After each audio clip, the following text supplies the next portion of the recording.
Hola, ¿qué tal? ¿Cómo están? Bienvenidos a Gilberto Brenis Live. Me da mucho gusto saludarles y desearles un excelente inicio de mes y de semana. Ya estamos en el tercer mes de este 2025. Hoy tenemos un par de temas que la verdad no tienen nada que ver uno con el otro, pero están muy interesantes los dos. En el primer bloque estaremos hablando de un asteroide que, bueno, había causado sensación, que nos íbamos a salir volando, que iba a explotar y que, bueno, sí iba a ser un verdadero desgarriate. Es el asteroide 2024 YR4. Estaremos hablando de él. ¿Qué es lo que pasa? Si sí nos va a afectar, no nos va a afectar, cómo va a estar la cosa. Y en el segundo bloque estaremos hablando de cómo puedes proyectar tu imagen de éxito. Así que, pues son los temas que tenemos para ustedes este inicio de semana. Ojalá que se queden con nosotros y también que se manifiesten a través de las redes sociales, porque de esa manera podemos crear ese vínculo de comunicación que siempre es importante. Así que, por favor, tómelo en consideración. Comenzamos el programa, está con nosotros y me da muchísimo gusto saludar a mi querido Raúl Mújica. Qué gusto verte.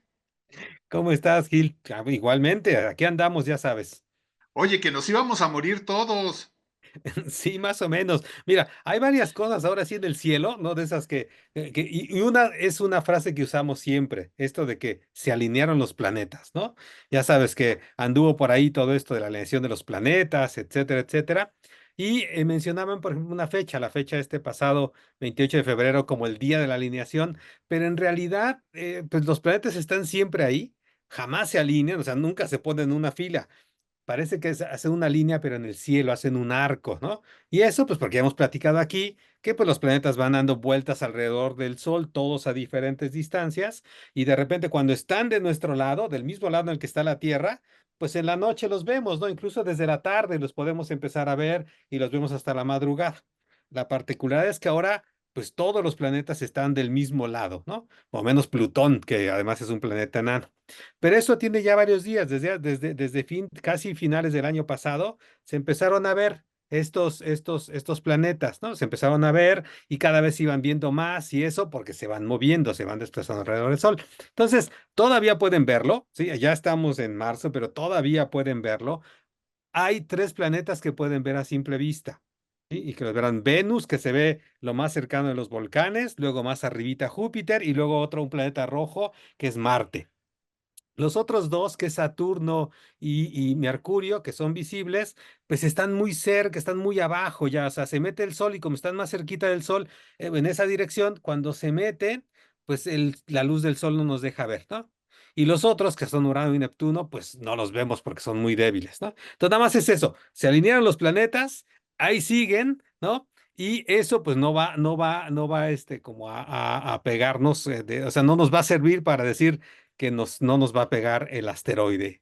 O igual sí, ¿me entiendes? Ahora sí Ah, entonces todavía no tenemos la certeza, porque yo había leído que sí, ¿no? Que era un hecho que venía este famoso 2024 YR4 y que iba a golpear la Tierra y después que no, que ya se habían hecho los estudios precisos y que no existía posibilidades de que chocara con la Tierra. Entonces, por fin, ¿qué va a pasar? Está muy baja ya la probabilidad, o sea, por supuesto ya es casi cero, pero hay que seguir monitoreándolo. Y fíjate, es bien interesante porque de este asteroide que seguramente al final no nos va a pegar, porque sí alcanzó una probabilidad bastante alta de hasta más del 3%. Eso, que para los que estamos viendo estas cosas, 3% dices, bueno, pues 3% de que pegue, pero 97% de que no nos pegue, pero simplemente ese 3% era un montón.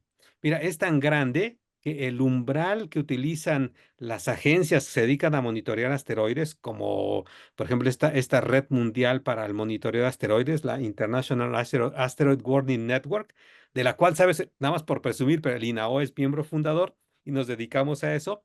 Fíjate, esa lanzó por primera ocasión, ahora sí que la voz de alarma, ¿no? O sea, saltó, o sea, todos los timbres, ¿no? Saltaron las luces, porque cuando se determinó más o menos con buena precisión la órbita de esta cosa, resulta que había el 1,3% de probabilidad.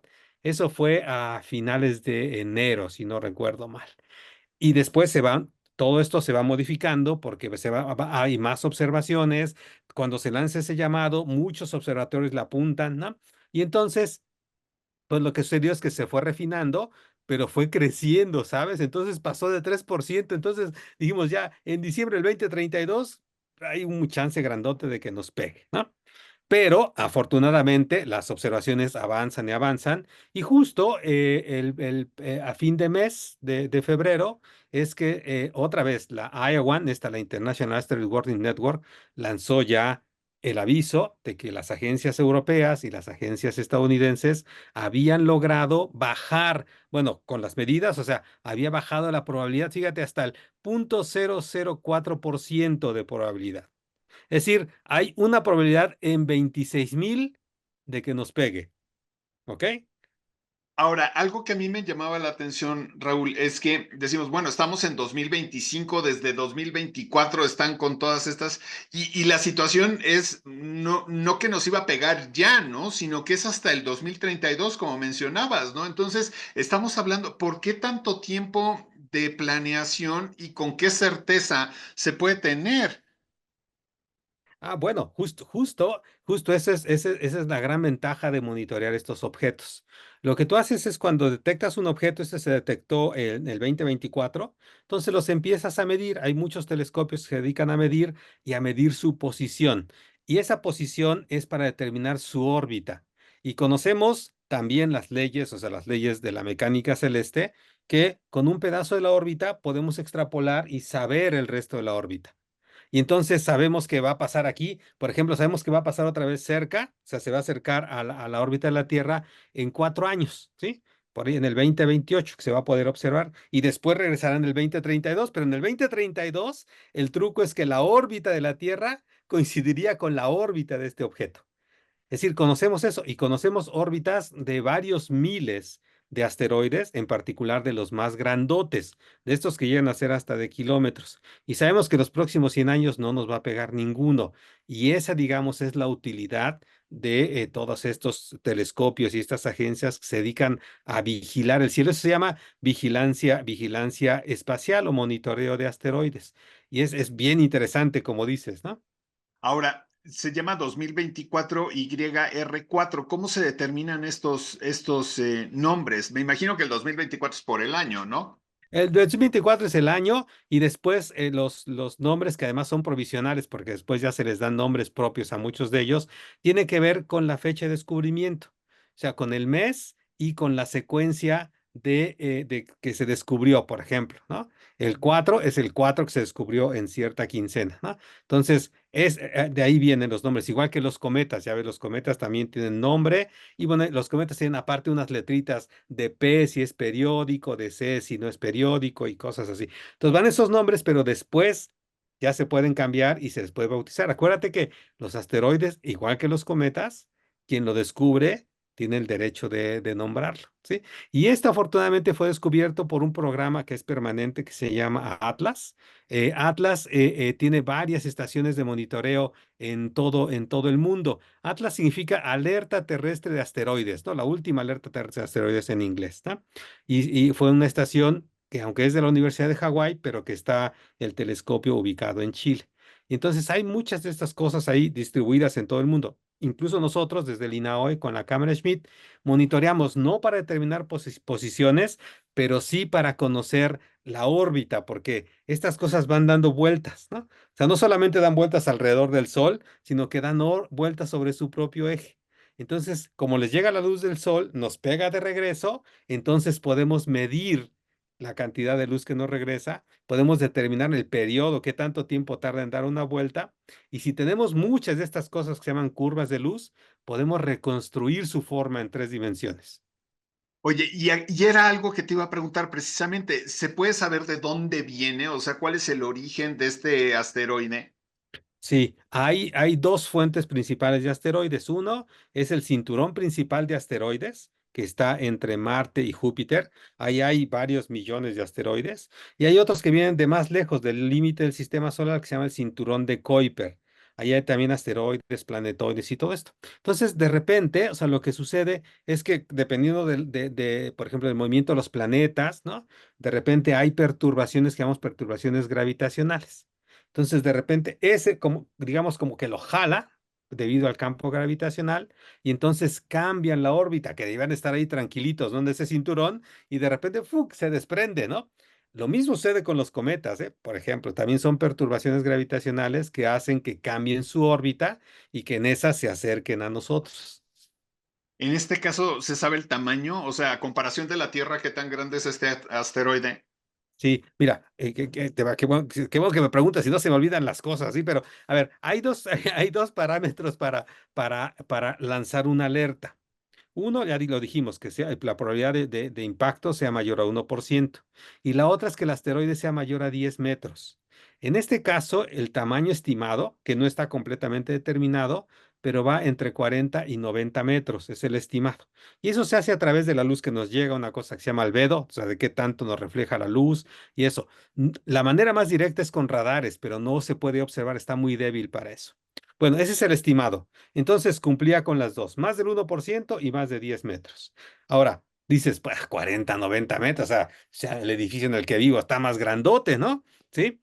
Bueno, el impacto de un objeto de este tamaño, de unos 40, 90 metros, puede acabar con una ciudad como Puebla, completita, o Ciudad de México, ¿sí? Y lo sabemos porque ya han caído otros, como en Tungushka, en Rusia, en Siberia, cayó uno y acabó con una superficie, no sé, de 2000 kilómetros o algo así. Y en Estados Unidos cayó otro, ¿sí? Entonces sabemos el daño que puede ocasionar y aunque sería un daño, digamos, local, bueno, pues no queremos que le caiga a nadie, ¿no? O sea, porque, ¿sí? En este caso, incluso se calculó, o sea, lo que se llama eh, la, la- la, el corredor del posible impacto. Y entonces pasaba por el norte de Sudamérica, le tocaba a Colombia, pasaba por el norte de África y pasaba por allá por Asia y por el Medio Oriente. Entonces se sabe, o sea, esas cosas se saben porque conocemos su trayectoria, conocemos su órbita. Ahora, estos materiales, una vez que pegan en la Tierra y que, pues, evidentemente explotan, generan algún tipo de reacción porque no sé de qué estén hechos, ¿no? Si sea un material extraño que no tenga nada que ver con la Tierra y que genere algún tipo de contaminación o situación en particular. Bueno, mira, depende. Por ejemplo, hay de estos que se llaman catastróficos, como el que cayó en Chicxulub, ¿no? ¿Te acuerdas? Ese, el de Yucatán. Ese era muy, muy grandote y ese casi acaba con la vida en el planeta. 75% de la vida en el planeta se acabó después de eso, ¿sí? Y eso porque cuando chocó, por supuesto, chocó y generó muchos incendios y generó mucho polvo y entonces todo ese polvo se va a la atmósfera y entonces cubrió la luz del sol y entonces, ya sabes, se enfrió. Hay muchos otros efectos que pueden suceder. Generó, por ejemplo, actividad volcánica y eso genera otro tipo de gases, en fin, hay muchas cosas de los grandotes. Uno pequeño, como estos, más o menos sabemos que pueden estar hechos de silicio, de carbono o de varios metales. Incluso hay gente que quiere ya ir a hacer minería a los asteroides porque ahí hay platino y hay oro y hay todo esto. Y son realmente, o sea, valiosos, ¿no? Sabemos eso, o sea, y también es importante, de este no lo sabemos con certeza, pero por eso se hacen estudios. Pues, otra parte que hace el INAOE es estudiar la composición química de estos asteroides, pero con el telescopio de Cananea. Entonces, con eso podemos también hacer, y tenemos estudiantes muy buenos que están haciendo todo esto, lo que se llama la clasificación taxonómica. Entonces, dependiendo de lo que esté hecho, puede ser que a la hora que entra en la atmósfera se desprenden unos pedazos, pero cuando choca, ¡pum! Se va a desbaratar. Pero si es metálico, o sea, tú sabes lo que nos da, no, hombre, o sea, pues, el daño puede ser mayor. Y por eso hay todos estos estudios también sobre la composición química de estas cosas. Caray, pues súper interesante el tema. Se nos ha ido volando el tiempo. Ya nos queda un minutito, pero me habías dicho que hay eclipses, ¿verdad? Rapidísimo, rapidísimo, en un minuto, ¿sí? Hay 4 eclipses este año que son visibles en el planeta, pero solo uno va a ser visible en México, y es un eclipse total de luna. Y todo esto que hemos hablado, ya sabes que no hay ni lunas rojas, ni rosas, ni azules, ni verdes, ni nada, ni la del lobo, la de la nieve. Bueno, aquí es lo que le llaman la luna roja, porque la luna se mete en la sombra de la Tierra, y ya hemos platicado aquí de estas cosas. Pues resulta que el jueves 13 de marzo a las 21:57 va a iniciar el eclipse total. Bueno, va a iniciar el eclipse y el total, o sea, la totalidad va a iniciar a las 0:26 ya del viernes 14 de marzo. Entonces, pasando la medianoche, ya vamos a poder ver la luna completamente roja. y se va a quedar de ahí roja hasta la 1:30 y después otra vez va a empezar a salir de la sombra. Vamos a ver eclipse parcial y el eclipse total va a acabar 4 de la mañana.